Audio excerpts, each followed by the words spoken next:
All right, construction champions, it's Ron Newsbaum, your host, and I am super excited to bring you another episode with another rock star guest that's going to catapult you to the champion you are and open doors and mindset that you probably didn't even think was possible at 6:30 this morning or 5:30 this morning. We're going to put some fire out there that's going to light a fire under you to go out there and dominate this week, dominate your territory, and dominate the industry. Sam, it is absolutely fantastic to have you here today. Thank you, dude. Thank you for having me, man. Awesome. Why don't you tell the construction champions out there a little bit about yourself and what got you here and why we're having a conversation today? Sure, dude. Yeah, man, plain and simple, I got into construction because I had nothing else to do. I got sober at 22 years old from a real hardcore drug addiction, bro. And when I got sober, I had nothing to offer the world. And so I searched for jobs. I found a job doing cabinet install work, and I was awful at it, just downright terrible. And one day my boss said, "Hey, I'm switching the pay scale. Y'all are getting paid by the job now." And I figured out how to get good at it really quick. I realized I wasn't going to make any money and pay my bills if I didn't figure out how to do it. And I kind of fell in love with it, man. And I more so fell in love with training people. And this will lead into the rest of our conversation, I'm sure. But long story short, man, that employer just refused to treat people properly. It was very old school, very, drop you off on a job site, pick you up at 11 p.m. when you're done, like figure it out on your own, rub some dirt on it. And man, he was just treating people so poorly, and I couldn't stand by and watch anymore. So I left, and I left with the intention of, man, if I'm going to stay in this broken industry, I'm at least going to go make a bunch of money. I'm going to work for myself. So I started my own cabinet install company, and man, I fell in love with leadership, business development, team building, core values, all that stuff I didn't even know existed until I started my business. So that was 2016. I opened my company as a one-man show with a helper doing cabinet install. We did $100,000 our first year open, at best, maybe two something the next year. We're on pace this year to do 6 million. Now we're a full-blown kitchen and bath renovation business. We have a flooring retail store arm of our business. And, yeah, man, I'm here talking to you, I think, because I love sharing my experience, my insight, and bringing value to this community, because this entire industry is ripe for change. And also what I at least witness undergoing change rapidly with this new generation of business owners. 100%. You give me chills there from 100,000 to 6 million, man. I love it. And the knowledge that you have, that's why you're here, is because you're a leader here. You want to share that knowledge, and that's what it's all about. So I'm going to ask you the $1 million question. What makes a construction champion today? Sure. From my perspective, what makes a construction champion is a business leader who operates their business like a business, not like a construction company. And so from my perspective, what makes a construction champion is a man or woman who can lead a team and build a culture and create a new way of living and opportunity for their local community by treating their business like a real business with the respect that it deserves, and not using the phrase, "well, we're in construction," as an excuse to be a shitty leader and a shitty person. I love it, because we do. I mean, that's the status quo, is, oh, hey, it's the construction industry.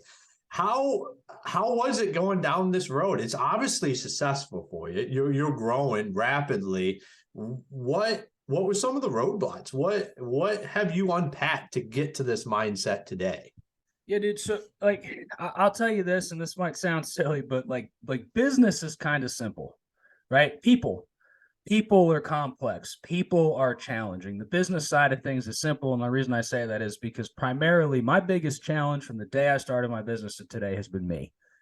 I was a child when I started my company, and I started my company with the intent of, if I'm going to do this and be miserable, I'm at least going to get paid well. And as I grew that company, the roadblocks for all businesses experience cash flow, roadblocks, capital, client, like all the normal business roadblocks. But the most important one I think to discuss is the personal roadblock, the personal development and personal growth, man. When I started my company, I had just adopted 2 little kids. I was on the verge of getting married to my now, well, she was beautiful then too, but my now beautiful, wonderful wife. And I was trying to, man, I was trying to build a life for myself. And as I was doing that, I was losing myself in my business. I was working 16 hours a day. I wasn't really being the father I needed to be. I wasn't the husband that I wanted to be. I wasn't really being the man that God created me to be because I have this new business I have to take care of. I have to. And so my brain was in this, man, like if it doesn't generate revenue, it's not important. I go into protection mode because we start businesses and all of a sudden they become our identities. And when they become our identities, they become our self-worth and our self-esteem, and all of our confidence has to come from our sales numbers and our bank account and project completion. And it's just all bullshit. And so the true biggest roadblock was being. We lost your volume there. How about now? Yeah, that's good to go. That's better. Sorry. So I hit a button on this microphone I just bought. Hey, roadblock number 2. I don't know how any of this technology shit works. Self-esteem in the heart. That was my biggest roadblock. And I know that might sound kind of around the bush, but it's not, man. Like when growing a company, it is incredibly important to make sure that we're finding internal self-esteem so that we can go out there and lead humans the way they deserve to be led. But we have to feel good about ourselves in order to do that. And construction's no different. I think you said something at the beginning is one of the most powerful things. And when you talk about people being the problem, and then you said it was me. Like for me, that's because it truly does. It all comes down on us as leaders, but realizing that you have to develop yourself before you can develop anybody else.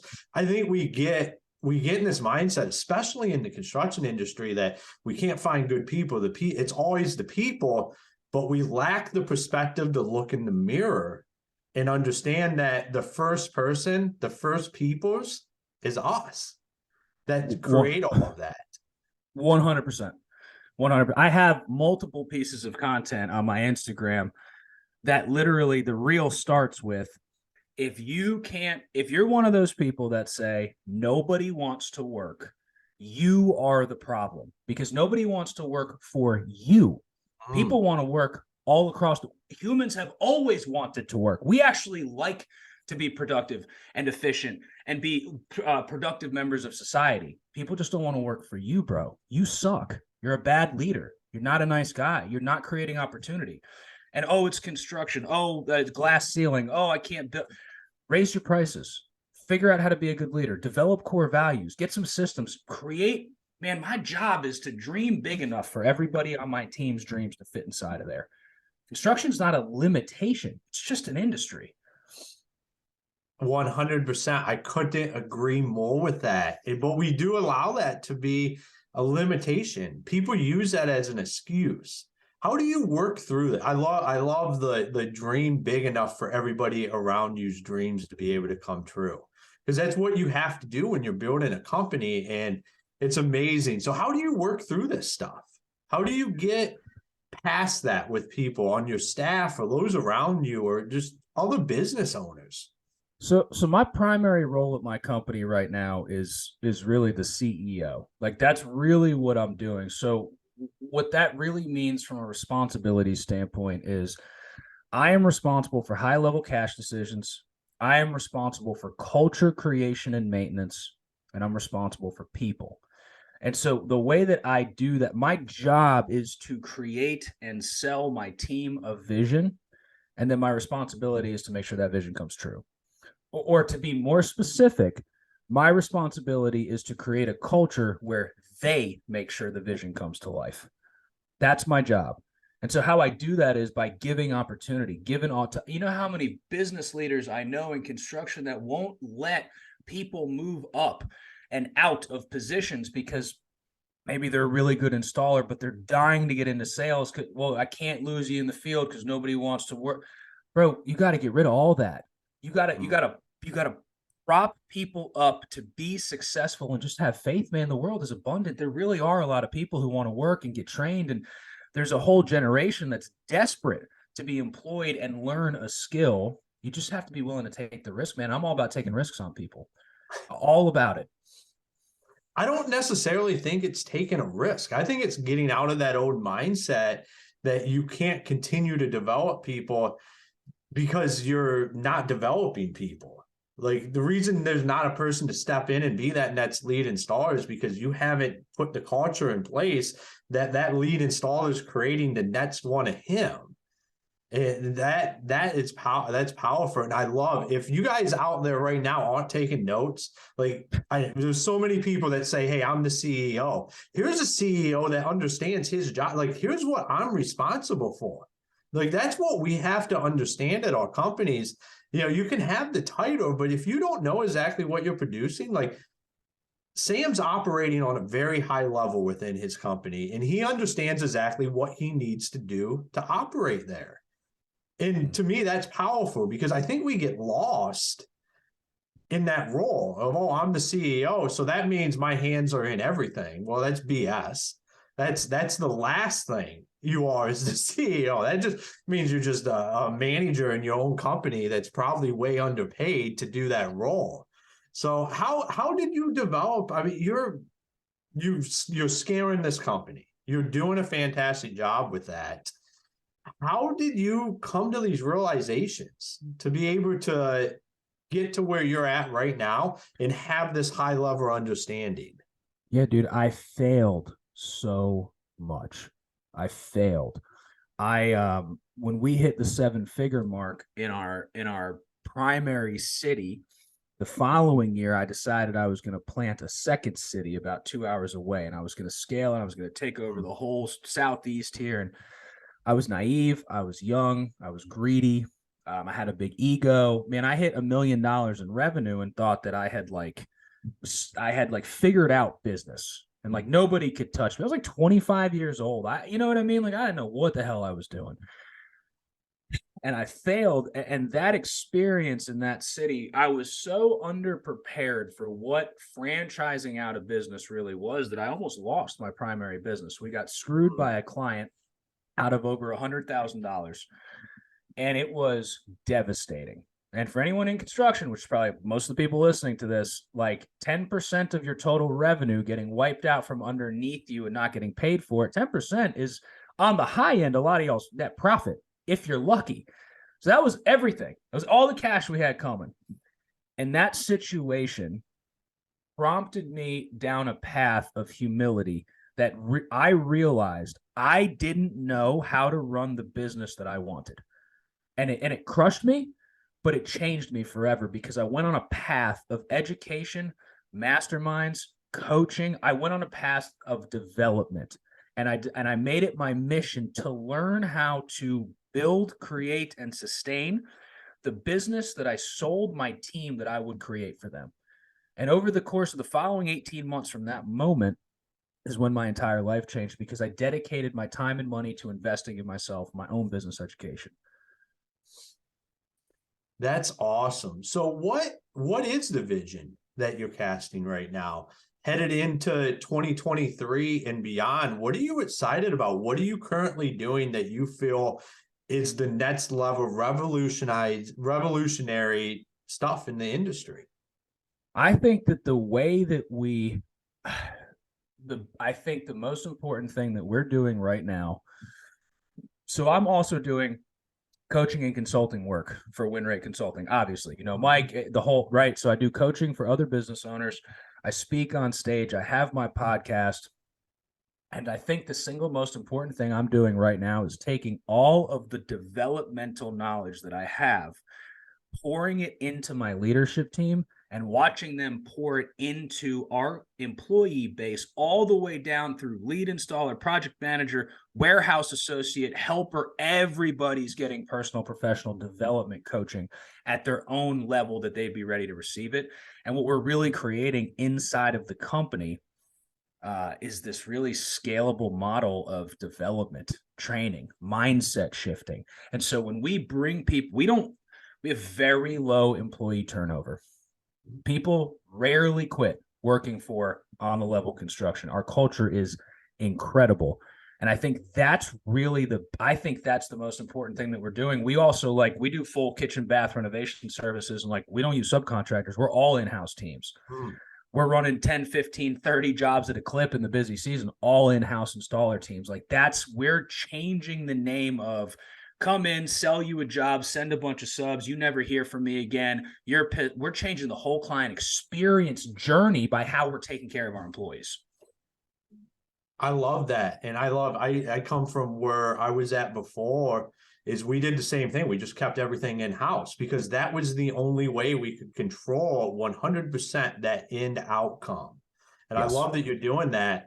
But what I want to unpack and dive into is when you're talking retention and turnover, that's magical, because that's one of the things that's another thing that we hear in the industry is the status quo.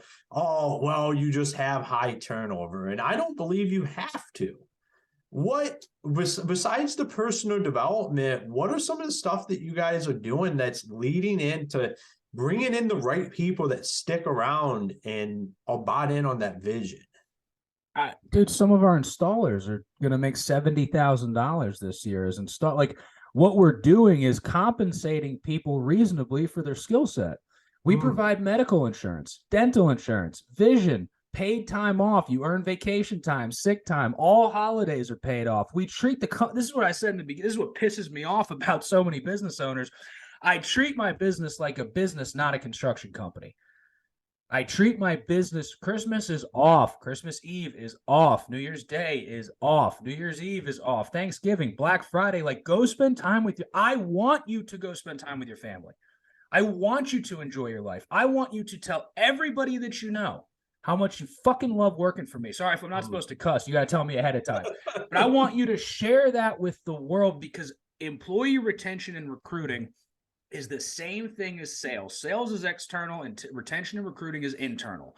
And when you start to treat your staff like you would nurture your client, everything changes. But people still trying to hire people at $13 an hour and $14 an hour. And you just stay here for 3 years and earn it, and you'll get yourself 15. Dude, I start people at $20, $25 an hour, and I look them in the eye and go, look, if you're lying about your experience, I'm firing you on day 2. And this is what happens. They either go, sounds good to me, I got you, and they prove themselves, or they go, hey, man, well, why don't we start me like 21? That sounds like a good idea. Let's start you 21. But that's how you do it, man. You hold people accountable. You hold them accountable, but while you hold them radically accountable, man, dude, compensate them for their time. Actually appreciate them. Don't buy them pizza on Friday when they're working till 9 o'clock at night and think that that's enough. Give them a life that... You have to provide them with reasons to stay. And promises are not reasons to stay. Insurance is. Fair compensation is. Some paid time off is. The ability to go family first. Any one of our employees calls a manager and says, hey, I got to go home. No questions asked, bro. Go, I don't give a shit. Push that job a day. I don't care. Jobs are abundant. Family is special. You got to go. Go. I love it, because that is such the right mindset of that. Just build a business. You've obviously studied businesses outside of the construction industry and understand how that works. And all you're doing is just what anybody else would do. You're just not letting the narrative of the construction industry affect what you're doing. And that's very refreshing. I love that thought on it, because I don't think we look at it enough that way, is that we're just building a business. It's just like the doctor's office down the road. We just happen to build the doctor's offices. But we go back to that narrative of, oh, we're the construction industry, all this shit slides. But it doesn't, because that's what creates that bad environment, and the people are unhappy and owners are unhappy, and there's all this undue stress because we try to fit into a narrative that has never worked. Yeah, no, I totally agree with you. And, I want to share so I'm clear. I used to be like that. I used to have the narrative. Well, it's construct like I used to say, I can't afford it. I can't afford to let that guy go home. I can't afford to pay people $20 an hour. I can't afford. We were in cabinet install work, and the right answer to that is, well, raise your prices. Okay, cool. Well, I couldn't. Nobody would pay me the raised price. Okay, cool. Change services. There are so like what I had to come to accept, and the reason that we're a kitchen and bath remodel business now, and we're scaling bath and kitchen remodel, and we're scaling flooring retail, is because cabinet install, the market didn't want what I had to offer. We were the best and the biggest in our area. Nobody wanted to pay more. They would rather, so like there was no sense in fighting the market. There is a part to this where I had to humilitarily accept or humbly accept that I was wrong. That's okay too. That's not construction's fault. That's like say you're selling pens and you want to sell them for $5. Your competitors are selling them for 80 cents. You're not going to do it. You got to if nobody wants a $5 pen, you won't sell a $5 pen. That's supply and demand. So we changed our service because the people, fair compensation, health insurance, all these things became more important to us than the service we were providing. So we changed services, hired new people, and provided opportunities that we weren't able to at the lower paying, lower profit service. That's awesome to be able to realize that and to be able to make that pivot, because I think we can keep leaning into things that aren't working instead of looking, where can we pivot, where can we go and make this work and make it a better environment for everybody, because there is a market cap. Like if you're the big dog in town, there's only so much that the market's going to be able to absorb before you just price yourself out. Yeah, you're right. So go vertical. Figure out where inside of your skill set you can add something that is far more profitable and much higher demand with much less supply. And that's what we did. That's absolutely amazing. I love that, man. You've done a lot of winning. You're obviously a construction champion. You're killing it out there. I've had an absolute blast talking with you today. So Sam, if people wanted to follow you or talk to you or connect with you, where's the best place to do that? Sure, dude. Yeah, I host a podcast called Never Stop Building, neverstopbuildingpodcast.com or Apple, Spotify, whatever, it's all on there. Instagram at Sam Kaufman Official, Facebook at Sam Kaufman Official, TikTok at Sam Kaufman 28, or yeah, I think that's it. And shoot me an email at sam@winrateconsulting.com. Sounds awesome, man. So you're the 28 Sam there on TikTok. I suppose so. Yeah, that might be randomly generated, but I always took it as I'm the 28th Sam Kaufman. So that's awesome, man. It's been a blast. Thank you for being here with us today. Thank you for having me, brother. Have a good day. All right. Hey, construction champions, if you were just driving down the road, you need to go home and re-listen to this episode and take some notes. The stuff Sam talked about today are fundamental truths to where the construction industry is going. And you have one or two decisions. You can start implementing this and become the construction champion you're meant to be, or you can fall to the wayside as the industry moves on. And I know if you're listening here today, you don't want to fall to the wayside. You want to be that champion. So reach out, follow Sam. Go be a construction champion that you were meant to be today. And until next time, go be a construction champion.